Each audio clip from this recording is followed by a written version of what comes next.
Esto es Software 2.0, soy Andrés Torrubia y ahora, además de poder escuchar Software 2.0 en podcast, lo podéis escuchar y ver en YouTube, aquí en vídeo. Esta es la cuarta temporada. En este episodio tendremos a Javier Ideami. Javier ya pasó por el podcast en la primera temporada y ahora nos va a hablar de algo apasionante, la fusión entre la inteligencia artificial, generativa, multimodal y un montón de cosas.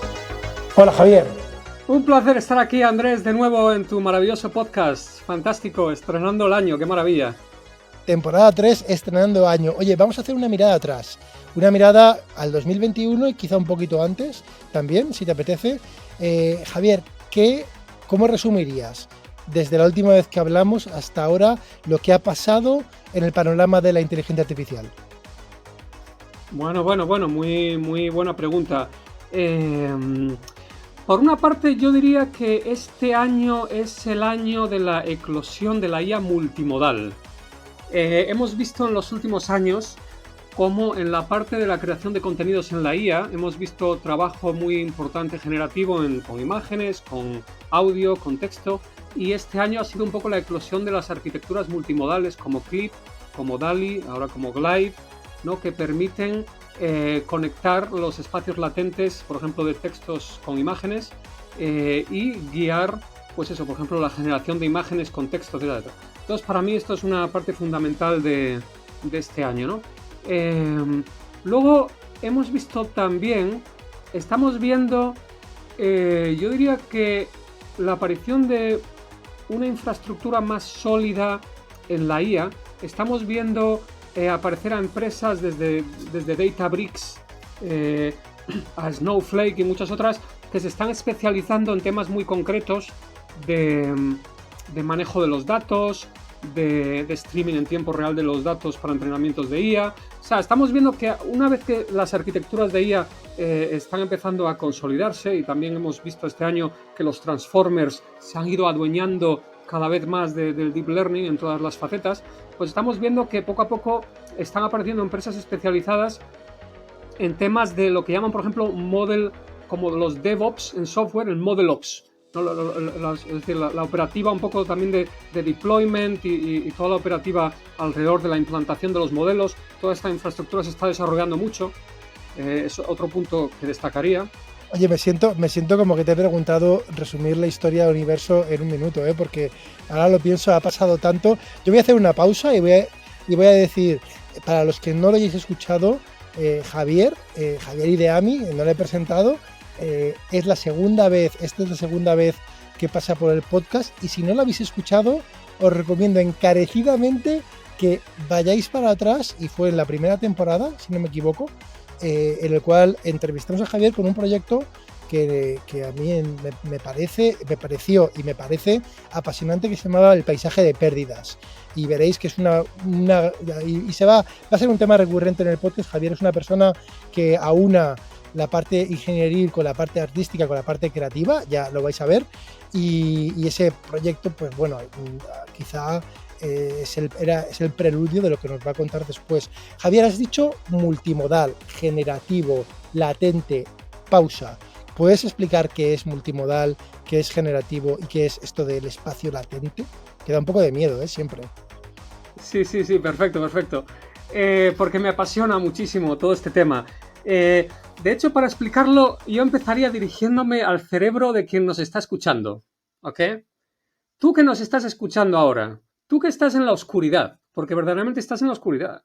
Tu cerebro está ahí encerrado dentro del cráneo, en la auténtica oscuridad, y realmente no se entera de nada de lo que está pasando fuera. Con lo cual, ¿qué pasa? Que las últimas teorías de los expertos nos dicen que realmente el cerebro es un modelo predictivo. Es un modelo predictivo que está haciendo dos cosas. Por una parte, interpretar, pero por otra parte también simular y generar qué es lo siguiente que va a suceder. Y luego compara esa simulación con lo que de verdad ha sucedido, y eso le da una señal de error. Y esa señal de error le permite al cerebro ir actualizando los modelos que va creando del mundo y de los objetos y los conceptos y de las cosas. Entonces, ¿qué pasa? Que la IA hasta ahora pues ha estado muy enfocada, hasta hace pocos años, en esa parte interpretativa. De vamos a interpretar estos patrones, a ver qué nos sugieren, qué predecimos con ellos, lo que sea. Pero desde hace unos años hemos ido también sacando la otra parte generativa también de poder simular y generar. Y con esto, como he comentado anteriormente, ¿no? Nos vamos cuanto más lejos avanzamos en esa complementariedad de la parte predictiva y generativa, cuanto más lejos vamos, más cerca llegamos ¿de qué? Más cerca llegamos de volver a casa, coming home. Volver a casa, coming home. Esto merece una pausa y una explicación. Volver a casa, coming home es una canción y Javier lo ha dicho porque Javier versionó la canción Coming Home y de hecho le puso el título AI is Coming Home, la IA vuelve a casa, y es una canción que Javier versionó para la segunda edición del máster en inteligencia artificial. Hizo una ponencia increíble y esa ponencia culminó con una canción y os vamos a poner un pequeño fragmento. It's coming home, it's coming, AI is coming home, it's coming home, AI is coming home, oh no, no, it's coming, coming, coming, coming, coming, oh la la la la la la la la la la. It's coming home, it's coming, AI is coming home, it's coming home, it's coming, AI is coming home.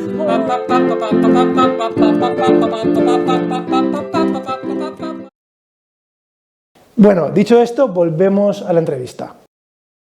De volver a nuestra propia esencia como seres humanos, a ese modelo predictivo que tú, el que nos escucha, tiene en el cerebro, ¿vale? Entonces, ¿en qué consiste realmente lo que está haciendo el cerebro y lo que hace la IA en la parte generativa? Pues lo que consiste es que si tú quieres crear algo, si tú quieres generar algo, tienes que primero entender la esencia de ese espacio en el que vive esa información. Por ejemplo, las imágenes. Entonces, las imágenes, una imagen, por ejemplo, de 1000 por 1000 píxeles tiene 1.000.000 de dimensiones, porque tú cada uno de esos puntitos de la imagen de 1000 por 1000 píxeles los puedes cambiar como quieras para crear infinitos tipos de imágenes y por lo tanto tienes 1.000.000 de dimensiones con los que jugar. En esas posibles imágenes estaría todo, ¿no? Ahí estaría. En posibles imágenes estaría Andrés, estaría la persona que nos escucha, estaría la pared detrás de Andrés, estaría todo esto. La Mona Lisa, todo, ¿no? Y muchas aleatorias también. Y muchas aleatorias. Pero ¿cuál es el problema? Si tú, por ejemplo, la persona que está viendo este podcast, cuando tú ves a Andrés, si tú quieres recordar a Andrés y grabarlo en tu cerebro, el cerebro no va a grabar todos los detalles infinitesimales de Andrés. No, eso no es lo que vamos a hacer ni en la IA ni en tu cerebro. ¿Por qué? Porque eso requiere para empezar, un montón de storage, no es eficiente, y además porque la información de los puntos individuales de que se compone la imagen de Andrés a ti no te aporta ninguna información útil. ¿Para qué te sirve saber que este punto en la cara de Andrés tiene un 55 de verde, un 85 de azul y lo que sea de rojo? Eso no te aporta nada. Con lo cual, ¿qué es? La memoria fotográfica no existe. La memoria fotográfica existe, es una rareza, es una cosa inusual, pero incluso la memoria fotográfica seguramente no te está... de hecho, es una pregunta buenísima la que acabas de lanzar ahí, porque seguramente sabemos que la memoria fotográfica existe, pero no sabemos realmente hasta qué punto real, ¿verdad? O sea, realmente la memoria fotográfica es mucho mejor que los que no la tienen, pero seguramente tampoco te va a dar todo milimétricamente el detalle de la altísima dimensionalidad, todo preciso exacto. Entonces, ¿qué es lo que normalmente pasa tanto en el cerebro como en la IA? Que hay básicamente mecanismos de compresión. Lo que se hace es compresión.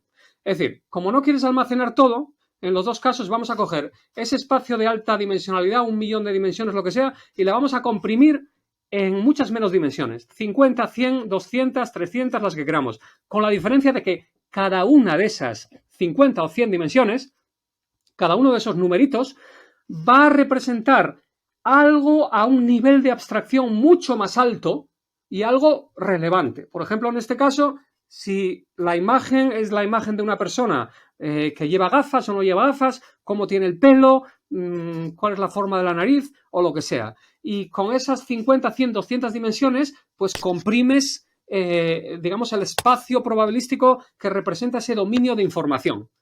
Entonces, esta es la razón por la que cuando tú ves una persona o ves algo y luego tienes esa memoria en tu cerebro, cuando tú luego recuerdas una persona o recuerdas un evento, en cierto sentido lo estás regenerando.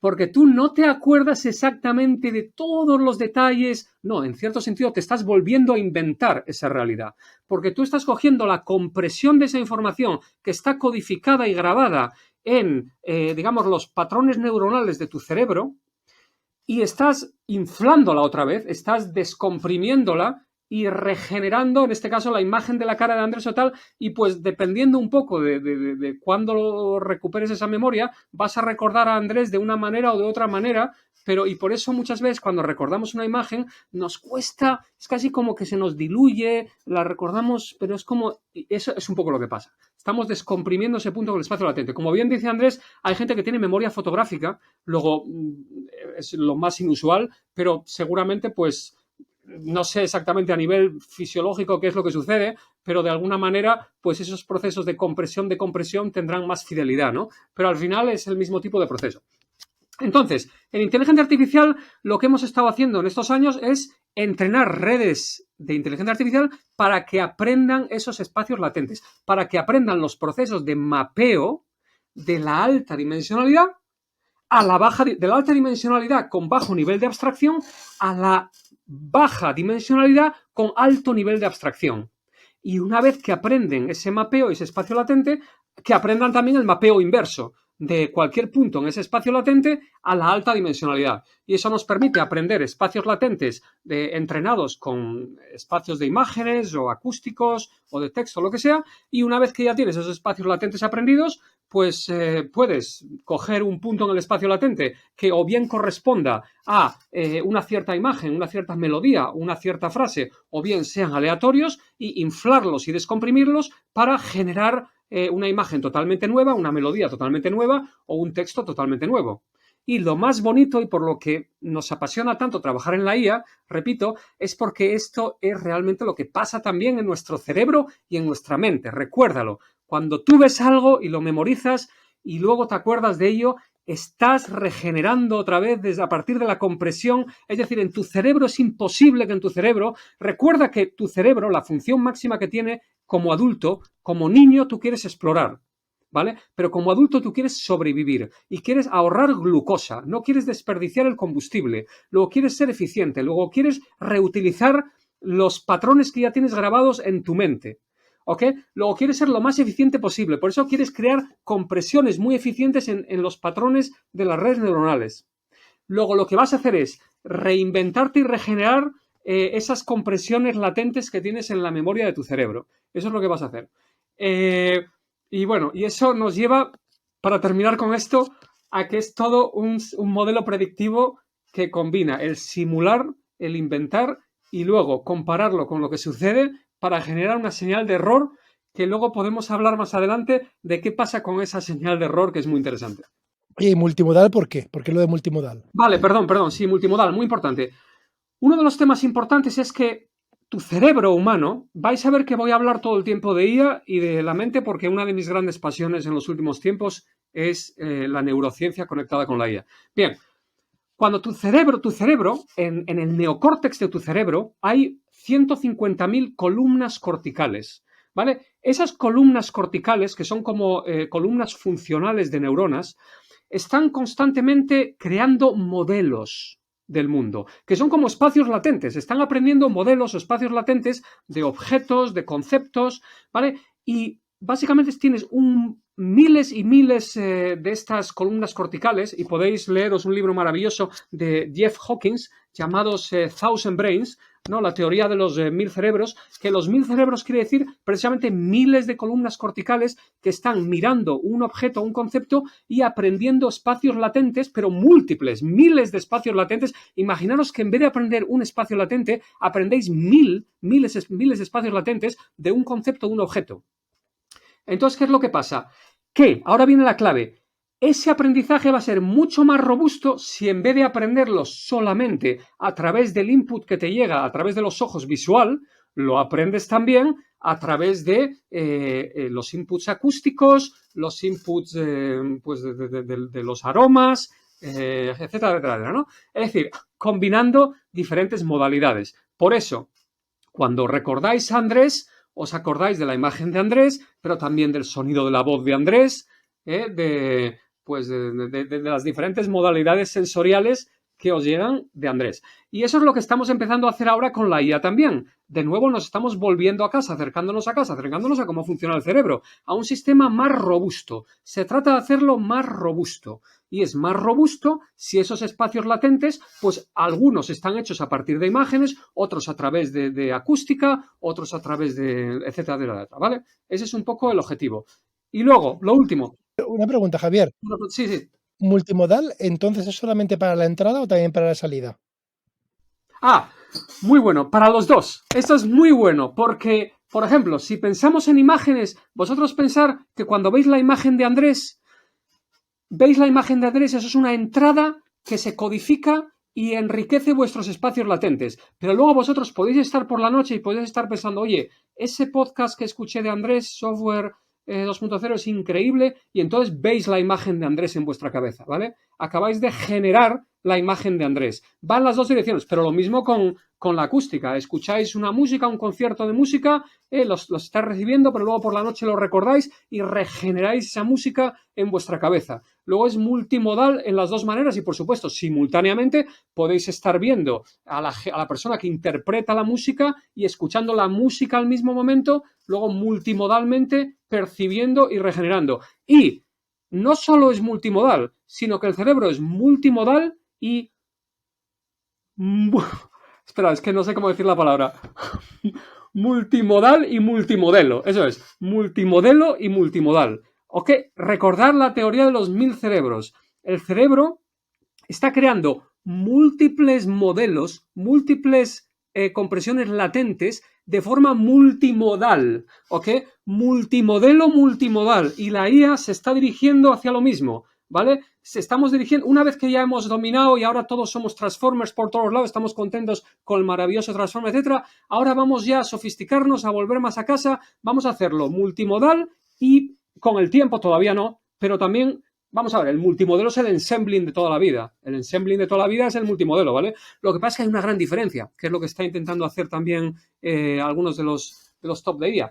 ¿Qué pasa? La gente se pregunta un momento, si hay múltiples espacios latentes y tal, ¿cómo es que yo tengo la percepción de que yo tengo una sola, digamos, predicción de las cosas? O sea, yo veo las cosas de una sola manera. Yo no siento que tenga 1000 opiniones diferentes en mi cerebro. ¿Y por qué es esto? Pues porque han descubierto que en las columnas corticales del cerebro hay conexiones verticales entre las neuronas, pero en los puntos de alta abstracción han encontrado que hay conexiones horizontales entre las columnas corticales y esas conexiones horizontales se encargan de votar, son mecanismos de votación. Luego, en los altos niveles de abstracción, las columnas verticales votan entre ellas para alcanzar un consenso y lo que tú percibes en la vida es el consenso. Luego, y esto lo que hace es que sea muy resiliente el cerebro, porque si se te jode una columna cortical o se te fastidia parte del cerebro, el consenso se mantiene. Luego, en la IA vamos en esa dirección. Vamos a hacerla multimodal, que ya la estamos empezando a hacer, y esos mecanismos de ensembling los vamos a hacer más sofisticados para que sean multimodelo, pero con mecanismos de consenso que permitan que sea súper robusta, digamos, las arquitecturas, para que si se rompe parte de ella, se mantenga el consenso. Y esto conecta también con el sparsity, ¿no? Con la esparsidad. El hacer que la densidad de los parámetros de las redes sea mucho menor, que haya muchos huecos, ¿no? Sparsity, eso hace lo mismo, que si tienes obviamente fallos en parte de los parámetros, no afecta al resultado final también, etcétera. Sí. Bueno, eso es, a ver, según estás diciendo, Javier, me refiero, bueno, la comunidad, ¿no? La comunidad de, sobre todo de investigación en inteligencia artificial, está intentando inspirarse en mecanismos que pensamos o empezamos a conocer que utiliza el cerebro. Uno son pues estos tipos de consenso, otro tipo es, digamos, la réplica del mismo tipo de circuito primitivo. Esto ya lo descubrió Ramón y Cajal, que Correcto. en los cortes originales es muy bonito, ¿eh? Esto tenemos pues un investigador español, un premio Nobel, que ya hace más de un siglo que lo vio. Y, y Y luego has dicho también has dicho lo del sparsity, ¿no? Que el sparsity significa que en lugar de estar todo encendido, todo, digamos, lleno de información, en realidad, en un momento dado hay muy pocos, digamos, si fueran muchas bombillas, habría muy poquitas encendidas. Exacto. Casi todas están apagadas y esto quizá tenga que ver también con el bajo consumo del cerebro comparado con una tarjeta gráfica, incluso de andar por casa, pues consume cientos de vatios, ¿no? Con lo cual, y el cerebro consume menos de 100 vatios. Y además es curioso, ¿no? Porque el cerebro, fíjate que la manera de llegar a intentar razonar o hacer cosas inteligentes parte de dos sitios muy, muy, muy distintos. El cerebro es súper lento en comparación con un circuito, gasta poquísimo, eh, pero claro, es masivamente paralelo. Como tú dices, pues hay miles, quizá millones, no sé si se sabe, ¿no? De estos circuitos paralelos que estamos diciendo.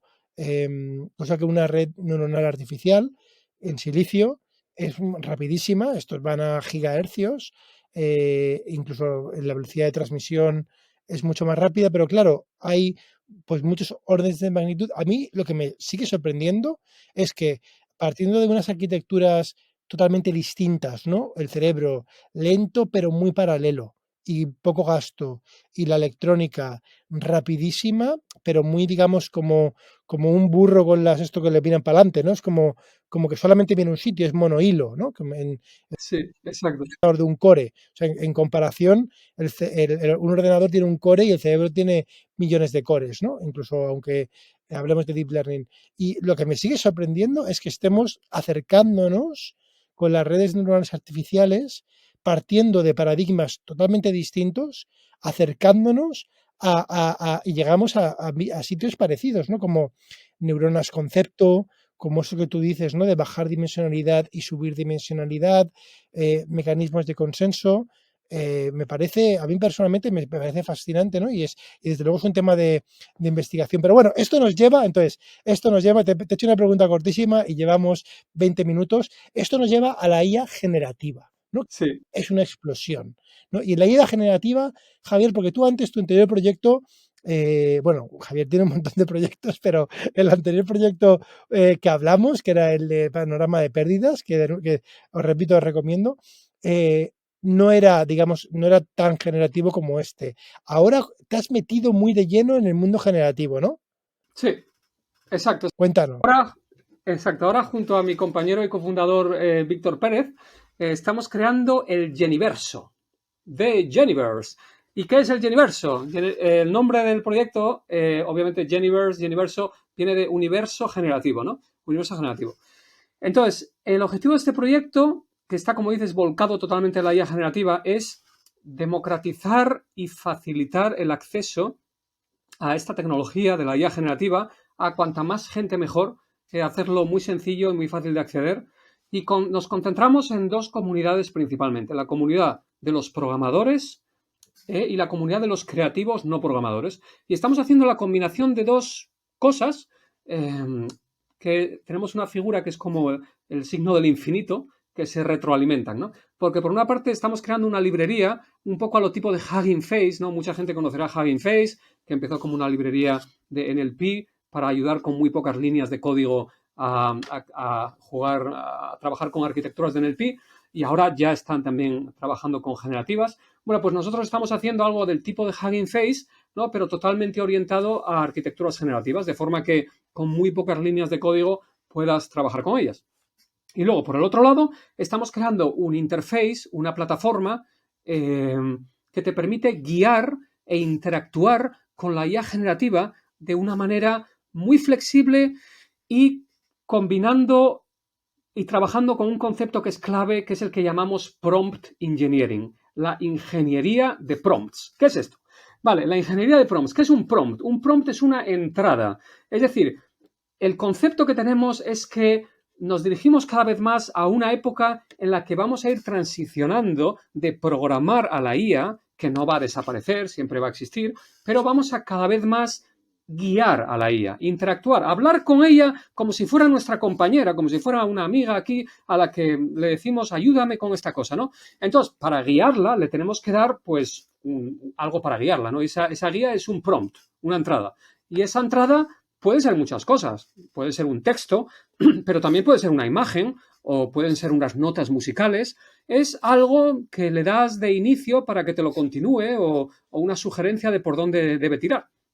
Entonces, estamos creando una aplicación, un interface pues bastante sofisticado, que es como una especie de universo, por eso es de Geniverse, porque es como un canvas infinito por donde te puedes mover y en el que tú puedes interactuar además con múltiples modelos, ahí viene también los múltiples modelos, diferentes tipos de modelos de IA, desde el BQ-GAN, ahora el Glide que acabamos de añadir y muchos otros que se irán añadiendo.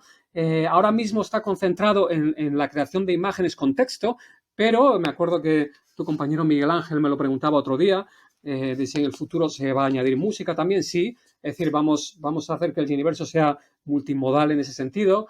Y bueno, te permite básicamente guiar a la IA, ir creando tus generaciones y luego trabajar con ellas en este universo muy flexible, poder compartir los Geniversos con otras personas, etcétera, etcétera. Entonces, en esta misión estamos a tope.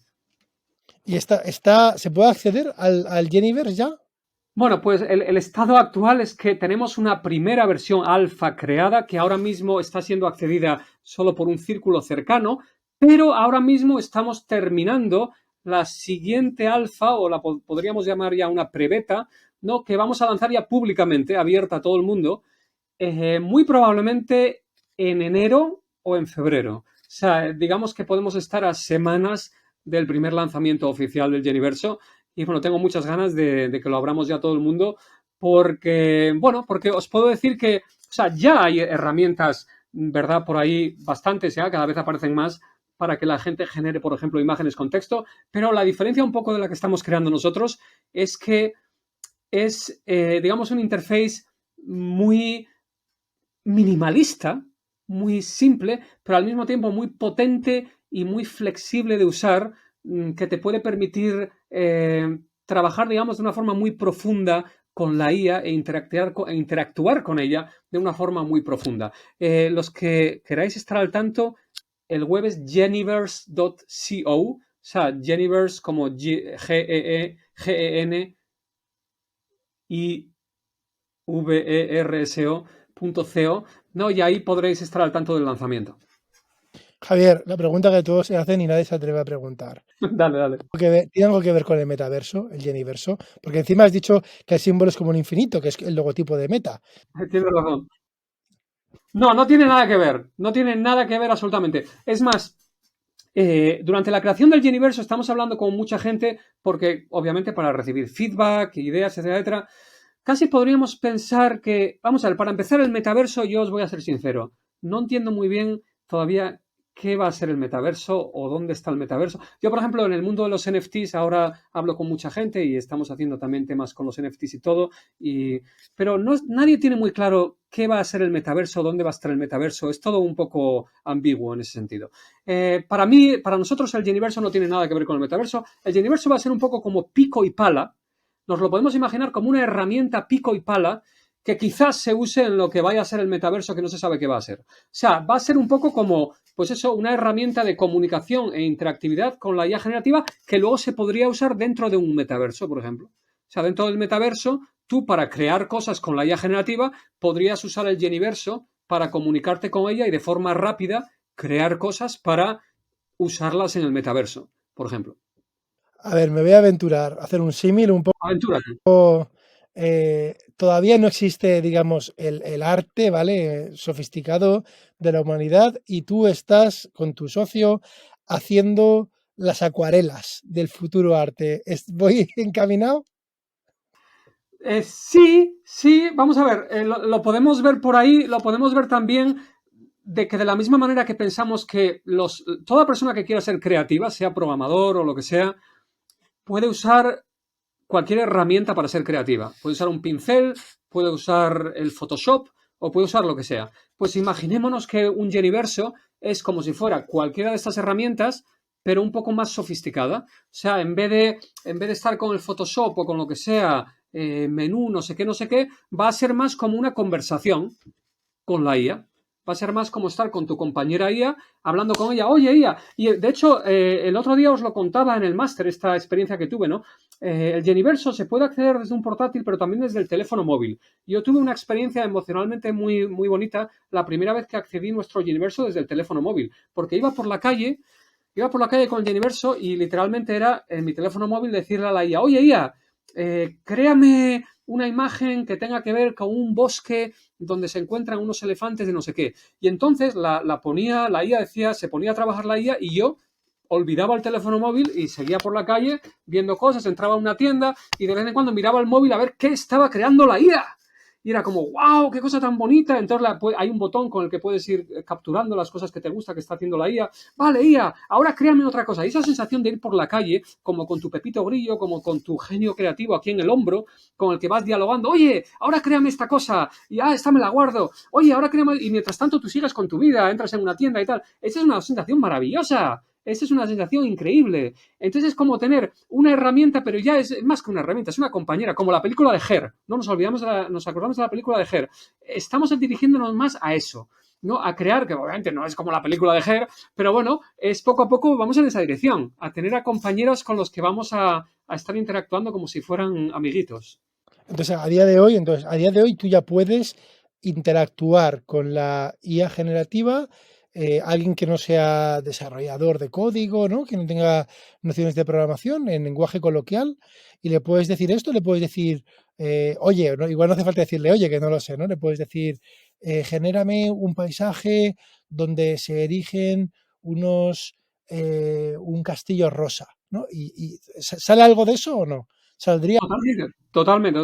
Le dices, genérame, como dices tú, del Castillo Rosa, ¿no? Y te lo va generando. Y lo que puedes hacer es, tú puedes controlar, o sea, tú puedes dejar que la IA trabaje y puedes dejarla que añada más o menos detalles, puedes probar varias veces para crear diferentes versiones de ello, puedes usar diferentes arquitecturas generativas que tienen diferentes estilos, etcétera, etcétera. Y luego también en el Geniverso vas a poder usar presets. ¿Por qué esto es importante? Porque todos sabemos que cuando queremos guiar a alguien, es difícil tener un lienzo en blanco delante de ti o una página en blanco y que se te ocurra algo, ¿no? Entonces también vas a poder tener presets que te van a ayudar a que se te ocurra un prompt interesante para guiar a la IA, ¿vale? También. Pero sí, esto ya funciona y funciona muy potentemente. Vamos a tener también upscaling. ¿Qué significa el upscaling? Que tú a lo mejor produces una versión en baja resolución y luego utilizas también inteligencia artificial para aumentar la calidad y la resolución de la generación. También. Para producir un resultado de mucha más fidelidad. Oye, Javier, estás hablando de cosas y quizá la audiencia conozca un desarrollo reciente de OpenAI que se llama DALI, ¿no? Sí. ¿Puedes comentar esto de DALI qué es y cómo encaja, si es que encaja de alguna manera, con el Geniverso? Sí, totalmente. Es decir, en el Geniverso utilizamos diferentes arquitecturas generativas. Hemos usado una que es el Mini DALI, que es como una versión más comprimida del DALI, ¿no? Hemos utilizado el Clip, ¿no? Hemos utilizado el Glide ahora recientemente. Todas estas son de OpenAI. O sea, OpenAI hizo el GPT, DALI, Clip, Glide, etcétera. Entonces, todas estas se usan dentro del Geniverse. Luego, cuando tú le dices al Geniverse, oye, Geniverse, créame un castillo rosa con elefantes, no sé qué, también le dices con cuál de las arquitecturas quieres que te lo genere, ¿no? Y tienen pues nombres divertidos y tal y cual, ¿no? Y entonces utilizas arquitectura. Y al final estas arquitecturas, vamos a poner el ejemplo, por ejemplo, con la de Clip, que es muy fácil de entender. ¿Qué es lo que están haciendo? La arquitectura Clip ha sido entrenada, por ejemplo, con cientos de miles de imágenes y cientos de miles de textos, ¿vale? Y lo que está utilizando es ha aprendido, digamos, los espacios latentes de esas imágenes y los de los textos, ¿no? Y está aprendiendo a conectarlos, es decir, con qué imágenes se corresponden ciertos textos y viceversa, con qué textos se corresponden ciertas imágenes. Y entonces esa arquitectura Clip es capaz de darte un valor que indica cómo de buen match es un cierto texto con una cierta imagen. Eso es al final lo que dentro del Geniverse te da, por ejemplo, la arquitectura de Clip. Te da eso. Entonces, si tú combinas eso con una arquitectura generativa, que podría ser un Visual Transformer o lo que fuera, entonces, ¿qué pasa? Que tú puedes empezar con una imagen que podría ser totalmente ruido, ¿no? Es decir, tú tienes un texto, el castillo rosa con elefantes, y empiezas con una imagen que es ruido. Entonces, ¿qué pasa? Les das las dos cosas a Clip y le dices, oye, Clip, dime cómo de buen match es esta imagen con ese texto. Y te da un valor que es el valor de cómo de buen match son. Y tú luego utilizas, pues lo típico que utilizamos siempre en Deep Learning, ¿no? Los mecanismos del cálculo de la letra, para ir optimizando los valores de ese proceso, ¿no? Para ir cambiando y regenerando esa imagen para que se vaya acercando cada vez más a lo que Clip interpreta como un buen match con ese texto. Y eso es lo que se va haciendo progresivamente y poco a poco ese ruido se va convirtiendo en una imagen que va siendo un match cada vez mejor con el texto que le has dado. Eso es lo que sucede.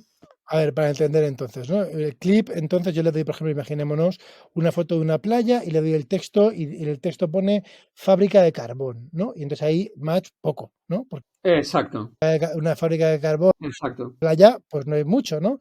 Y sin embargo le pongo la foto de la playa y le digo, me voy a acercar, me voy a poner sitio tropical, pues me daría más match, ¿no? Me daría a lo mejor un numerito más alto, ¿vale? Sí, exacto, exacto, exacto, Fábrica de carbón, pues sería 0,1, ¿vale? No es cero porque los dos son sitios, que hay cierto match, ¿no?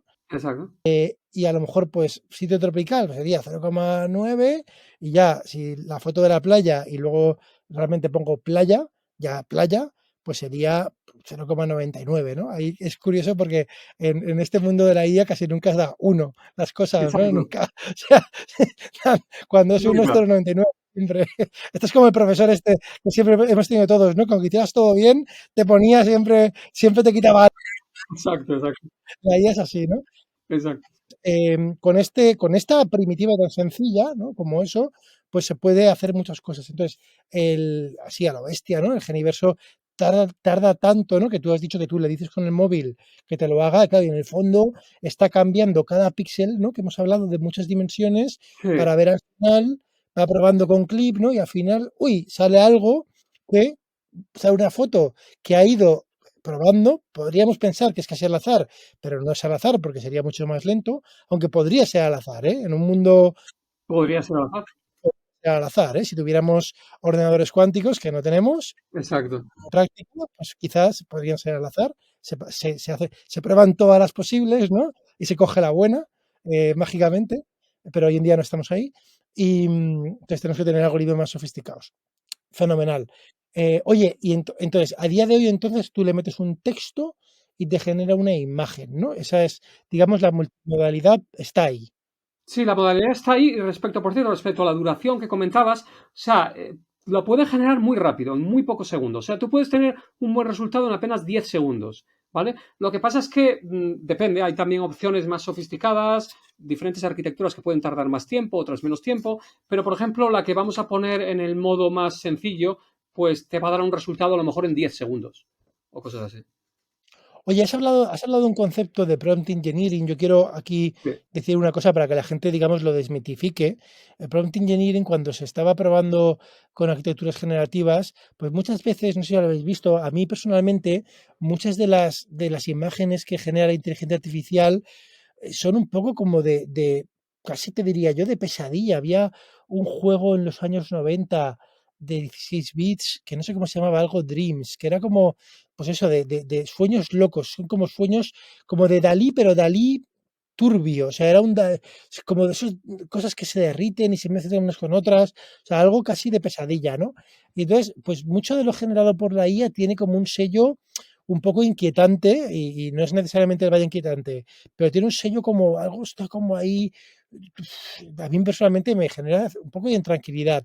Y alguien se dio cuenta que si tú le pedías un texto, imagínate, playa tropical, y a lo mejor te generaba playa y se mezclaba el agua con tal, y era como raro, ¿no? Que tienen estas cosas, formas raras que son como a veces tienen un sello, ¿no?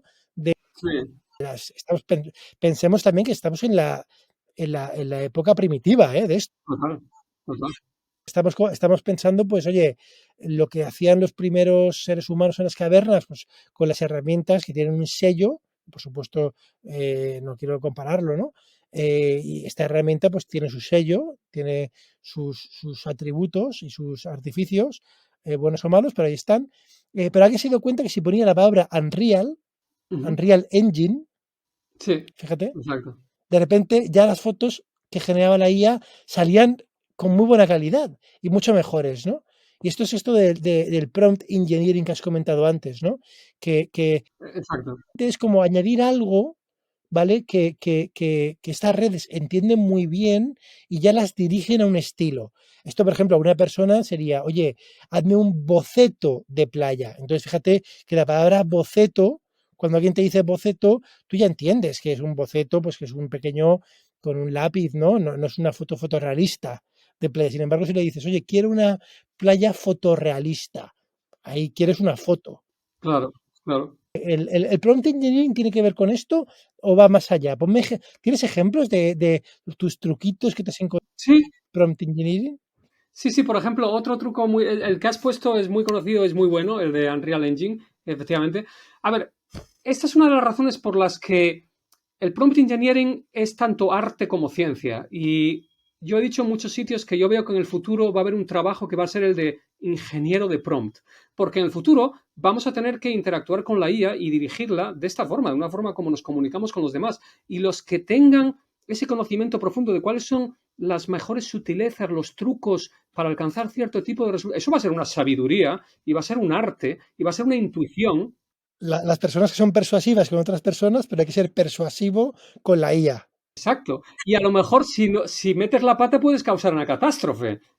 O sea, vete tú a saber lo que podría pasar. El otro truco que os voy a comentar es, por ejemplo, uno que hemos estado poniendo también en nuestros presets es, si tú pones trending on and splash, trending on ArtStation, ¿vale? Es como de moda en, o sea, un añadido, tú pones, por ejemplo, castillo de no sé qué o playa de no sé qué, y luego pones, está de moda en... eso, pues eso, ArtStation o Unsplash o tal, y eso te cambia completamente la generación y te la hace como de muy alta calidad, del mejor trabajo de esa plataforma. Por ejemplo, si pones en Unsplash, te la hace más como fotografía. Por ejemplo, como fotografía. Si la pones en Behance, por ejemplo, o ¿cómo se llama la otra plataforma esta creativa? No me acuerdo. Bueno, ArtStation, una vez, Dribble, ¿no? Dribble. trabajo más top de esas plataformas y tal. Y eso, Javier, ¿eso por qué ocurre? Eso ocurre porque obviamente plataformas, arquitecturas como Clip han sido entrenadas obviamente con estas cientos de miles de imágenes y de textos y dentro de todo ese contenido con lo que ha sido entrenado están todas estas imágenes de estas plataformas, de Unreal Engine y de Unsplash y de ArtStation y tal. Y bueno, pues entonces cuando tú incluyes Unreal Engine o ArtStation, estás empujando la IA a que dentro del espacio latente se dirija al grupo, ¿no? Donde sabemos que estos espacios latentes, las cosas que son similares entre ellas, están más cerca las unas de las otras dentro de estos espacios. Entonces la estás dirigiendo a que se enfoque a esas partes del espacio que se corresponden con esa plataforma, realmente. A mí me gusta pensar a veces que hay gente, digamos, que antropomorfiza mucho la inteligencia artificial, ¿no? Pero esto es Sí, como si hubieran unos extraterrestres, ¿no? Ahí muy lejanos y están escuchando todo lo que hace la humanidad y no entienden nada, pero fíjate que oyen la radio, ¿no? Y entonces ven ondas, ¿vale? Ellos, y fíjate, no tienen a lo mejor ni siquiera noción del sonido, no tienen, estos extraterrestres no tienen orejas, ¿vale? No tienen, no, sí, pero ven las ondas. ven las ondas. Sí, A lo mejor lo que tú has dicho, ¿no? Ven que en una determinada frecuencia donde se emiten los 40 principales o, ¿no? Una emisora, pues el tipo de ondas, que son las canciones que suenan más, ¿no? Tienen unas características. Ellos no entienden nada, de hecho, ni escuchan estos extraterrestres. Pero estadísticamente y matemáticamente, aunque a las personas nos cuesta verlo así, pero matemáticamente está ahí, están estas ondas, ¿no? Entonces, ¿crees que hay algo así de esto?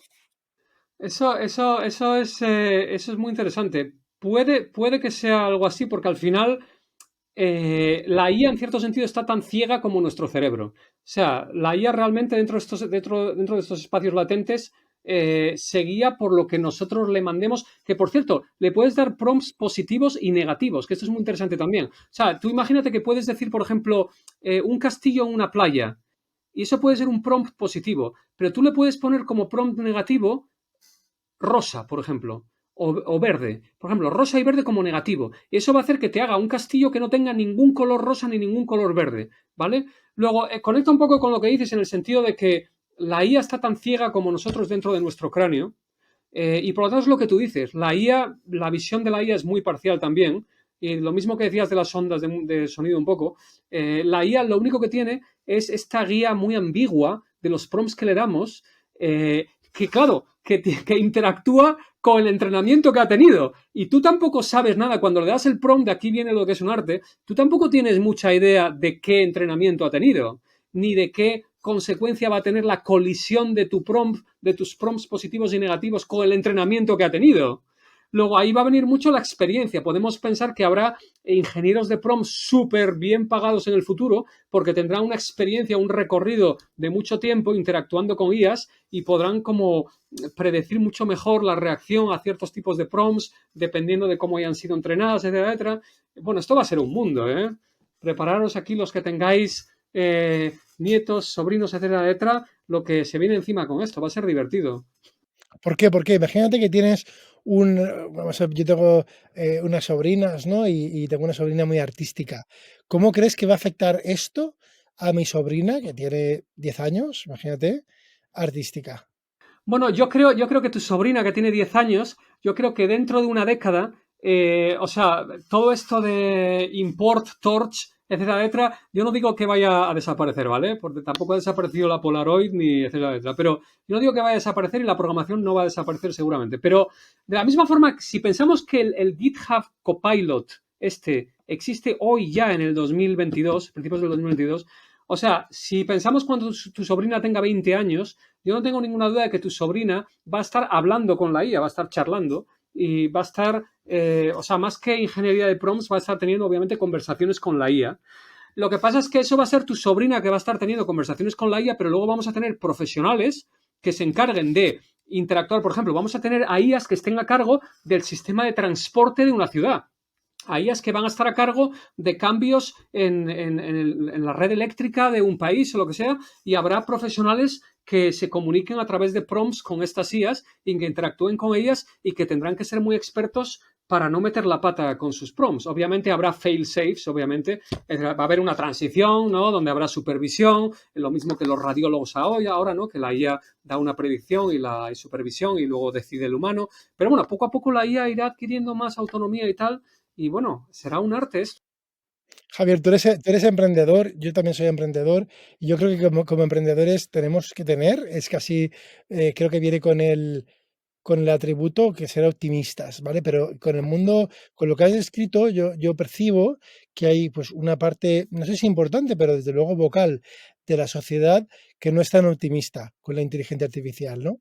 Cierto. Recuerdo hace poco con la serie esta del calamar, ¿no? El juego del calamar en Netflix, el gremio de los que hacen el intérprete y el doblaje, específicamente los subtítulos, y hubo bastante polémica porque estamos hablando de IAs primitivas, ¿no? Pero que se utilizan, o al menos se utilizaron para esta serie, ¿no? Y hay declaraciones, pues, como digo, bastante acaloradas Sí. de que no querían, decían cosas como que un algoritmo nunca podía hacer su trabajo, ¿no? Y tú estás hablando de que un sistema de inteligencia artificial, pues digamos que gestionará el tráfico de una ciudad y hay una persona guiándola con prompts. ¿Crees que es muy difícil de prever, ¿no? Pero ¿dónde estás tú mentalmente con respecto digamos, la relación de la sociedad con la inteligencia artificial? Muy bien, sí, una pregunta muy profunda y muy importante. A ver, siendo realista, por supuesto, yo quiero clarificar que me imagino que el humano siempre va a tener la última palabra, es decir, que habrá IAs a las que se les pida su, digamos, su hipótesis o su predicción o su decisión sobre temas de todo tipo, ¿no? Pero que el humano estará siempre supervisando y tendrá la última palabra. Lo que pasa es que, bueno, ciertamente su autonomía podrá irse incrementando. Pero ahora tu pregunta que es fascinante. Yo en una conferencia de IA utilicé en el título este mantra que es más tiempo para lo más humano. O sea, hay gente con visiones muy catastrofistas sobre la IA, mi visión es más optimista. Creo que como toda tecnología potente se puede usar para mal o para bien, pero nosotros tenemos la oportunidad y la responsabilidad de hacer que la IA dentro de 10 años nos lleve a un futuro que yo lo podría resumir como eso. Más tiempo para lo más humano. ¿Qué significa eso? Que nosotros hoy en día gastamos mucho tiempo en tareas que no nos gustan, que son tediosas, tareas muy repetitivas, tareas que nos gustaría que se automatizaran, y esas son las tareas que queremos dar a la IA para que nosotros nos encarguemos de la parte más humana, que es que, pues, explorar, comunicar, crear, etcétera, etcétera. Claro, cuando yo digo esto, ahora ya han pasado 2 años desde esa conferencia y, oye, tío, que estás haciendo una plataforma para que la IA cree. ¿Qué es esto? ¿Más tiempo para lo más humano? ¿Va a quedar algo para los humanos o qué? Una pregunta y entonces me voy y no contesto. No, no, es broma. No, no, sí contesto. No, la contestación, entonces desaparecemos todos. No, no. Javier es un robot, en verdad ya eres un robot. No, la contestación es que, vamos a ver, sí, yo creo que siempre va a haber una posición para el humano. Simplemente esas herramientas, la IA es una herramienta y se va a hacer cada vez más sofisticada, más potente y más autónoma. Oye, igual que los coches autónomos que se están creando ya. Pero oye, pero eso no quiere decir que se van a hacer 100% autónomos, no. Yo no creo que lleguemos a eso. Yo creo que el humano siempre va a tener el control. Casualmente, estos días estaba viendo lo de Westworld, ¿no? Donde sale mucho el tema este del control, o sea, de si se tiene el control y si se pierde el control, ¿no? También. Pero bueno, yo creo que eso es ciencia ficción. Realmente no tenemos por qué perder el control. Yo creo que siempre tendremos el control y yo creo que a donde vamos yo soy optimista, vamos a una sociedad donde tendremos más tiempo para lo más humano, para lo que más nos gusta, no tendremos que hacer las tareas repetitivas, la IA será cada vez más autónoma, luego podremos relajarnos más, pero no perderemos el control y tendremos nosotros siempre la última palabra en esos procesos. Muy bien. Alguno dirá, ¿estás seguro? Y tal, pero sí, sí, yo creo que sí. No, no, eso desemboca en otro debate, ¿no? Si es más tiempo con lo más humano, luego está el debate, digamos, del trabajo. Para mí, siempre, al final, yo creo que cuando ha habido revoluciones tecnológicas, digamos, las transiciones, y esto pasó en la revolución industrial, pues son baches, Sí, ¿no? Y ahí donde a lo mejor se pone en duda que el supuesto progreso sea para bien. Y esto pasó con el ludismo. El ludismo es un fenómeno donde el cual pues, los obreros, o sea, perdón, los artesanos destruían máquinas porque les quitaban el trabajo, ¿no?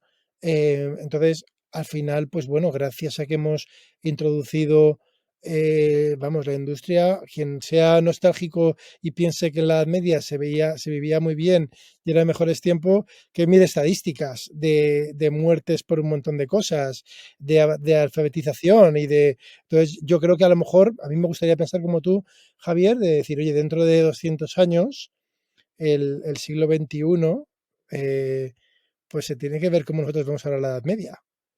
Eso es lo que me gustaría a mí. bueno, de hecho, bueno, es que de hecho yo pienso que va a ser así totalmente. O sea, yo pienso que, sinceramente, si hoy en día pensamos en nuestra relación con todo, con la tierra, con la naturaleza, con la comida, con los animales, si ya pensamos en el tabaco que ya está pasando, o sea, todo este tipo de cosas, yo no tengo ninguna duda que dentro de 100 años, cuando miren atrás, nos van a considerar medio bárbaros. Yo no tengo ninguna duda de esto. Yo tampoco creo que nos deberíamos echar la culpa a nosotros porque nosotros somos hijos de lo que somos, o sea, venimos es una línea de evolución. Y yo siempre he dicho, y todos sabéis que hay estudios de esto, que cada día tomamos unas 30.000 decisiones y no somos, o sea, somos conscientes de apenas no me acuerdo de qué era, un 0 punto algo por ciento. O sea, vivimos en semipiloto automático casi todo el tiempo, ¿vale? Entonces, es lo que es. Pero yo no tengo duda de que eso va a ser así, no tengo duda. Entonces, soy optimista hacia el futuro, pero tienes mucha razón en una cosa, que es que, por supuesto, el campo de la ética en la IA es importantísimo. Puede haber muchos baches. El hecho de que la IA se coma muchos trabajos puede causar muchos problemas y esto es muy serio y la parte ética de la IA es muy importante. A ver, los más positivos dicen que lo que debería pasar es que la IA, automatizando todo esto, produzca mucha más riqueza y esa riqueza se use para dar, digamos, un salario fijo o un mantenimiento fijo a todos los humanos, básicamente. Esa es un poco de una de las teorías que hay. Es decir, de tanta riqueza que esta automatización cree, pero claro, ¿cuál es el problema? Que eso va a depender de quién, mucho de los políticos. Y los políticos de hoy en día, esperemos que una cosa que cambie hacia el futuro es que dentro de 100 años, cuando miren a los políticos de hoy en día, se horroricen. Espero, eso sería una buena señal de que quizás los sistemas de gobierno del futuro, no sé cómo serán, pero ojalá sean, sean mejores que lo de hoy en día, porque claro, hoy en día el gran problema es que, por lo menos es la experiencia que yo tengo, la gente que yo conozco, que serían los que me encantaría que guiaran esa transición, por ejemplo, gente como tú, Andrés, o sea, que guiaran esa transición hacia el futuro de la IA, nunca van a ser los que van a estar en el poder, nunca. Entonces, ese es uno de los grandes problemas de los sistemas de poder y de gobierno de hoy en día. Entonces, dependemos mucho de eso, por desgracia, y puede haber grandes baches causados por esa capa intermedia de los mecanismos de los que controlan al final la manija. No solo de eso, si nos metemos ya en la educación y en los sistemas de educación, ya apaga y vámonos. O sea, eso es otra cosa. Cuando en el futuro miren cómo funcionaban los sistemas de educación en el siglo XX y XXI, se querrán tirar por la ventana. Eso ya es otro tema también. Vamos.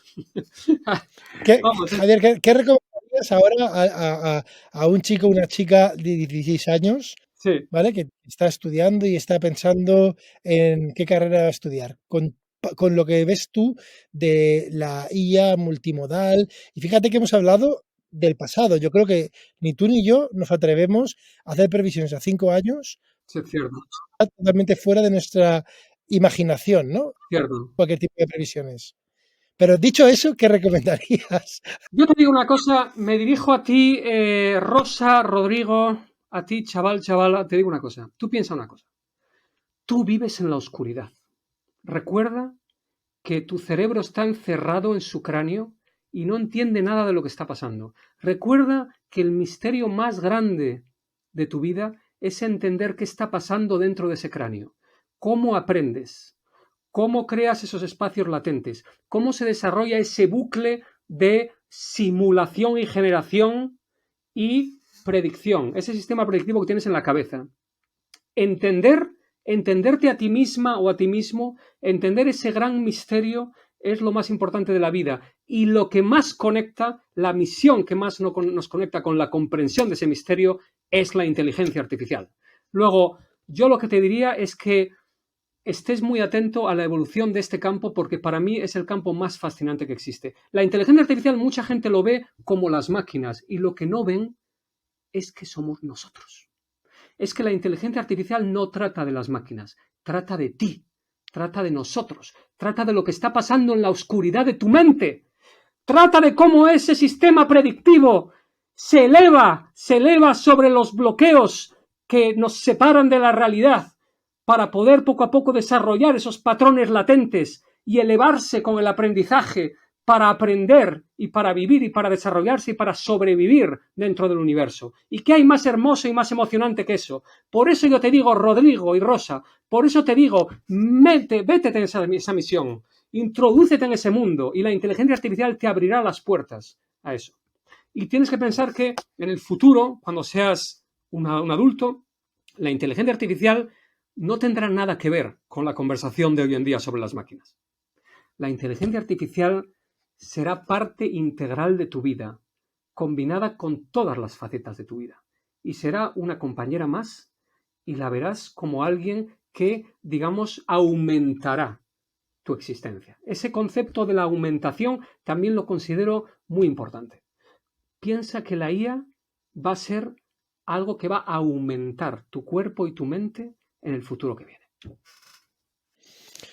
Oye, Javier, por supuesto me he quedado sobrecogido, como supongo que Rosa, Rodrigo, Alberto y todos los que nos han escuchado, pero he pensado cuando lo decías, si esta conversación hubiera tenido lugar en el año 1400 y pico, Sí, sí, la invención de la imprenta, ¿no? Y a lo mejor estamos tú y yo hablando de la imprenta y el tipo de letra y el mecanismo para apretar, ¿sabes? De la técnica de la imprenta.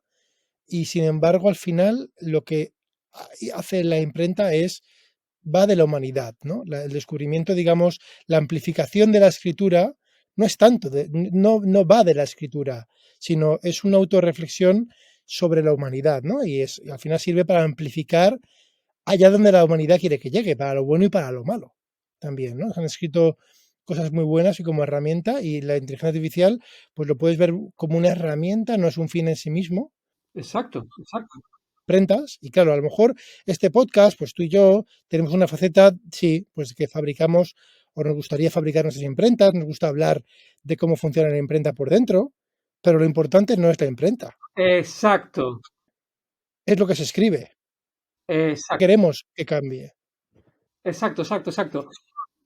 Exacto, exacto, es que queremos que suceda con eso y esto incluso nos podría llevar al tema de la conciencia. O sea, una de las teorías de la conciencia más fascinantes para mí es cuando hemos dicho que el cerebro está creando múltiples modelos de lo que hay ahí fuera del cráneo. Una de las teorías es que uno de los objetivos es crear un modelo de qué está pasando dentro de tu cráneo y se vuelve contra sí mismo. ¿Y qué está pasando dentro de tu cráneo y qué está pasando dentro del cráneo de los demás? Y eso puede ser también lo que esté en el origen de la conciencia. Es una de las teorías múltiples que existen. Bueno, Javier, eso lo dejamos para el podcast Eso lo dejamos, del 2023, ¿vale? lo dejamos para otra vez, pero lo que quiero que recordéis claramente es que ahora mismo Andrés y yo vivimos en la oscuridad dentro de nuestros cráneos, estamos percibiéndonos el uno al otro, estamos almacenando esa percepción, enriqueciendo los patrones latentes dentro de nuestro cerebro y cuando más tarde recuerdes tú que nos escuchas este podcast y recordemos nosotros este podcast, vamos a reimaginar, vamos a reconstruir a partir de esos puntos latentes, vamos a reconstruir la imagen de Andrés y ese proceso generativo predictivo maravilloso es el que quiero que os entusiasméis con él porque es el secreto donde está la clave del universo y la IA en los próximos años nos va a permitir, con el trabajo de la gente que está trabajando tan duro en este campo, entender más y más de cómo funcionan esos procesos y nuestra propia mente. Bueno, aquí termina la entrevista con Javier Ideami, espero que os haya gustado. A mí personalmente, como habéis notado, me ha encantado. Javier es una persona realmente increíble. Si os gusta este tipo de contenidos, me veo en la obligación y además en la ilusión de hablaros de un proyecto en el que estoy involucrado, que es el máster en inteligencia artificial. Es un máster que hemos hecho ya 3 ediciones y ahora a final de enero del 2022, empieza la 4ª edición, ¿vale? Si os interesa, mirar, hay un montón de información, no os voy a aburrir ahora, en iia.es, iia.es, y tenéis un montón de información y tenéis un cupón, ¿vale? Que es software 2.0, tal cual veis en la pantalla, que tiene 300 euros para el precio del máster. Hasta pronto.